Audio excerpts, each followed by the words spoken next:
Hi, I'm BJ Jarvis, and I'm the Extension Director and Horticulture Agent here at the University of Florida Citrus County Extension Office. And I'm here in the botanical garden behind our office, which is a half acre of mostly shady places and maybe some mosquitoes. And I'm here with... Hi, my name is Carolyn, and I'm the Public Education Specialist at the Citrus County Mosquito Control District. And we just wanted to commemorate World Mosquito Day.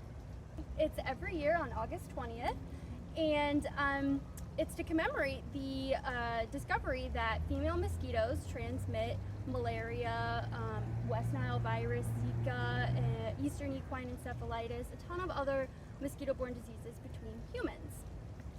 Yeah, and I hear they like a lot of water. Yes, they do.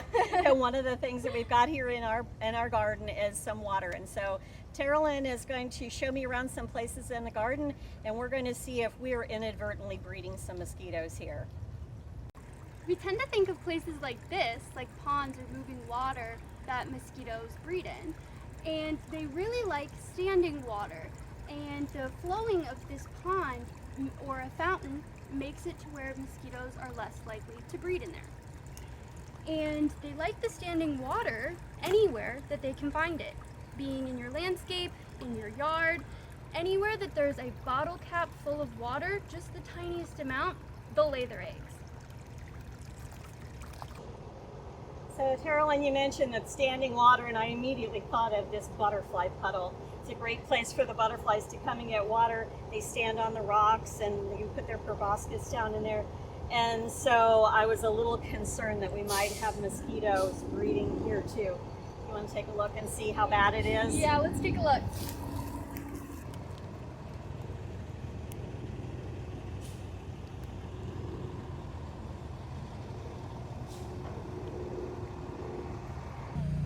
You know, as a gardener, sometimes we have a nice pot of something and we don't want to be watering it all the time. Black pots get hot, they dry out fast, so we put a saucer of some kind underneath. Sometimes they're fancy, sometimes they're not, but when you get a lot of rain, particularly in the summer, they can hold water, and because it's warm, even a very small amount of water is all that's needed, just like underneath this pot, to give it a place for the mosquitoes to grow. And once they get grown, then of course they're munching on you and me.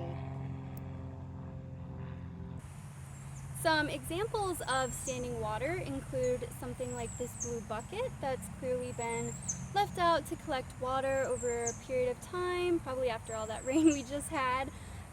There's clearly some mosquito larvae in here, so it's breeding mosquitoes, which is not good.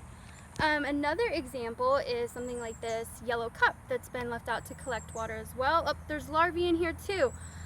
So in these situations, when you see standing water, tip it over, dump it out, leave the container turned upside down so it can't collect water, or simply bring it inside or throw it away.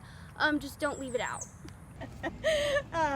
You know, as a gardener, there's nothing more spectacular in a shady garden than something that's going to give us some vibrancy and a little bit of flower occasionally. And these bromeliads do that for us here in the garden, and they're just starting to bloom again. But you know, the way they grow, they've got that cup in the bottom and it holds water.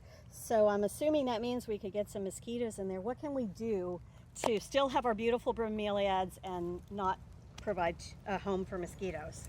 Yeah, so just like with the standing water, every so often you could go out, flush the plants out with your hose. That way you're getting the water out and the larvae out. You can also purchase BTI dunks or granules that you could put in there, break it up, and it'll help control the mosquito larvae. So I can still have my bromeliads? Yes, you can still have your bromeliads. Thank you. Well, we're here by some moving water, so we know we don't have any mosquitoes there. Unfortunately, we did find some mosquitoes in the garden, so I've got some work cut out for me, Carolyn. Thank you for showing me some of the challenges that we didn't even really realize that we had. Yeah, thank you for having me. And if you're ever interested in learning more about mosquitoes and how to control them, you can pick up this Mosquitoes in Their Control book here at the IFAS Extension Office or at our office at the Citrus County Mosquito Control District. Yep. So come and visit us anytime. Our garden is open all the time. There's no entrance fee. And once we get those mosquitoes out of here, it'll be a great place to visit.